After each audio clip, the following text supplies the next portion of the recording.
On September 29, 2024, the already shaky peace in the South China Sea took a nosedive. Out of nowhere, the Chinese Coast Guard launched a surprise attack on Vietnamese fishermen near the Paracel Islands. One fisherman ends up with broken arms and legs, while the Chinese crew goes on a rampage, smashing up the cabin with iron rods and leaving the captain of the Quangai fishing boat unconscious. Not only were 10 fishermen injured, but their boat was heavily damaged. This whole ordeal triggered a wave of global outrage and reminded everyone why international laws exist in the first place. This isn't just about human rights violations. It's about China blatantly ignoring the rules laid out by the United Nations Convention on the Law of the Sea, UNCLOS. Both China and Vietnam signed up to UNCLOS, which specifically says no violence when dealing with disputes. But clearly, China didn't get the memo. Back in 2014, China kicked off a bold plan, basically picking fights with 5 different countries at once. They started building military islands right in the middle of the South China Sea, inside other countries' borders.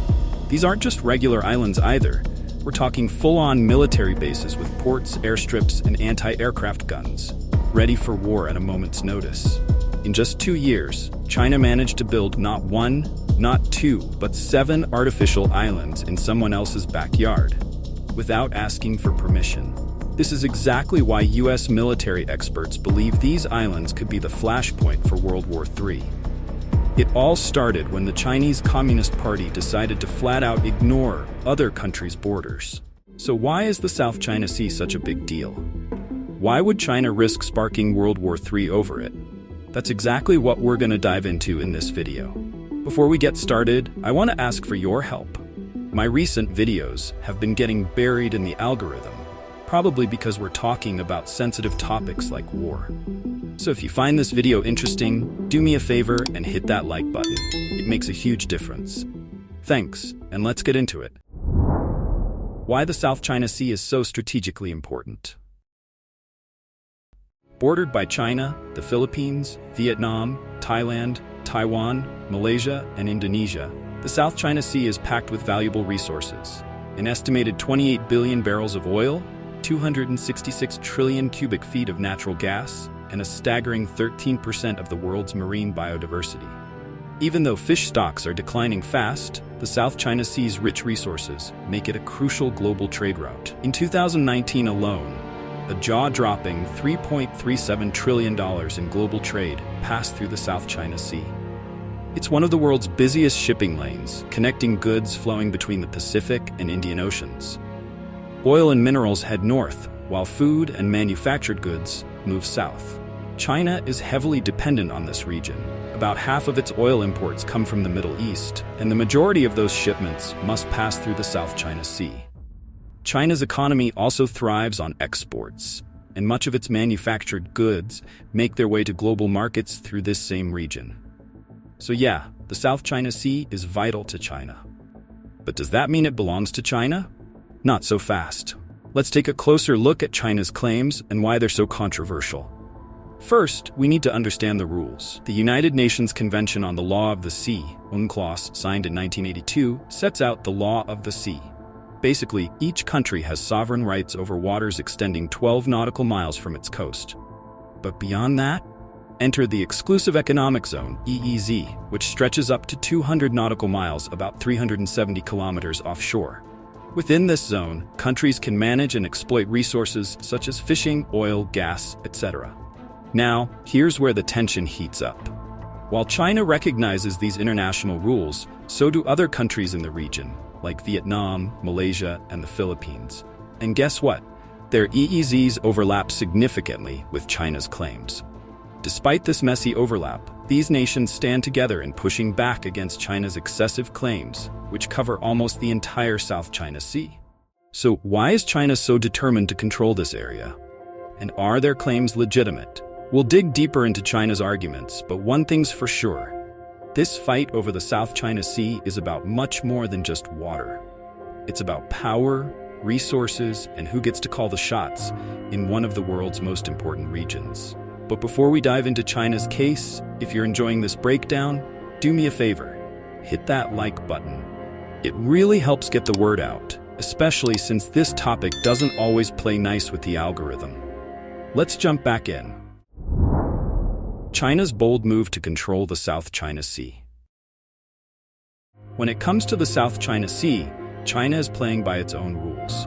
Instead of following international law, China has been pushing its 9-dash line, claiming nearly 90% of the sea as its own. That's a huge chunk of ocean, and China's saying it all belongs to them.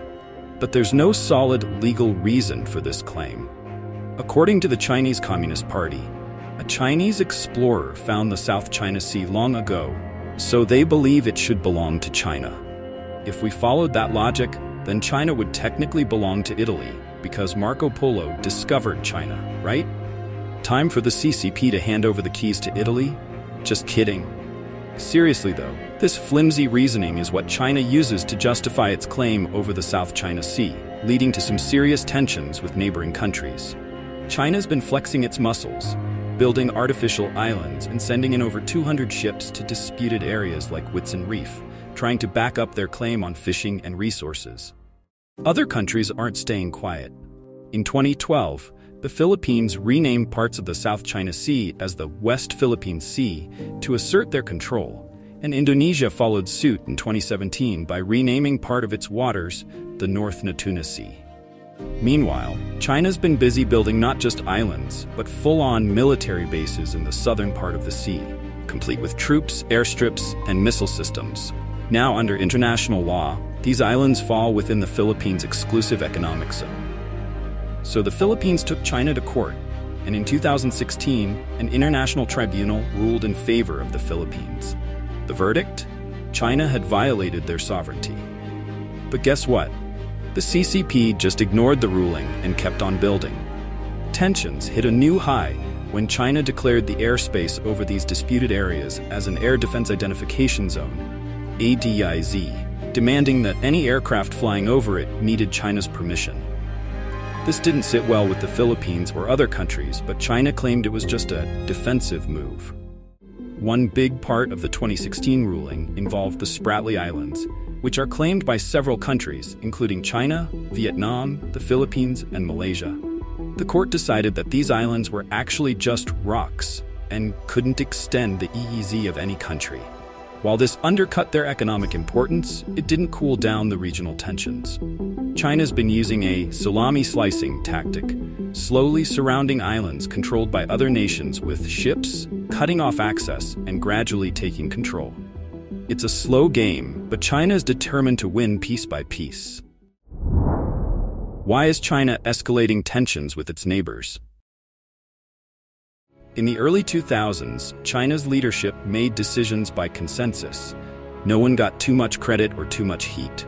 But things changed when Xi Jinping took control. Now, Xi's pretty much the one in charge, and if things go south, he's got everything to lose. To make matters worse, Xi's raised the stakes of losing political battles to a whole new level, meaning he knows he could lose it all if he's ousted. Xi is in a tough spot. His policies are getting blamed for China's problems, and he needs a quick win to keep himself safe. He'd love to take Taiwan, but that's just not realistic. Military experts like Richard Fisher estimate that even if China pulled off a surprise attack, they could still lose around 50,000 soldiers in an all-out invasion of Taiwan. And if the US and Japan got involved, those losses could hit 100,000 troops. Ouch. On top of that, Xi doesn't trust his top military commanders, which is why he's been purging them left and right. Handing over control of the military for an invasion? Yeah, not gonna happen. And to make things worse, China's military is a mess right now. For example, the Rocket Force, which manages most of China's nuclear weapons, has seen dozens of senior officers arrested. Even the defense minister, Admiral Li Shangfu, was recently sidelined. It's chaos. So what's Xi doing instead? He's turning his attention to a weaker target, the Philippines and other neighboring countries. Xi Jinping seems to be quietly shifting his focus from Taiwan to bolder moves in the Philippines' exclusive economic zone, says retired U.S. Air Force General Blaine Holt. With China's economy crumbling, tensions rising with its neighbors, and Xi Jinping's big projects like the Belt and Road Initiative failing, Xi's finding himself backed into a corner. He's desperate, and desperate leaders are dangerous. the US isn't sitting idly by either.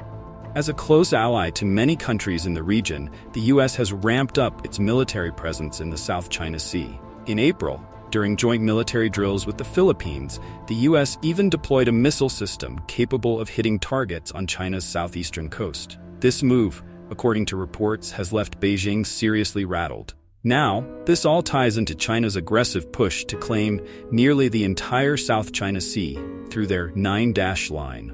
But this isn't just about controlling some water. It's a direct challenge to the US and its long-standing commitment to keeping global shipping lanes free. If China gets its way, it could inspire other nations to start breaking international laws, which would be a disaster for global trade and security. Make sure to hit that subscribe button and drop a comment below on what you think China's next move will be. Don't forget to like the video.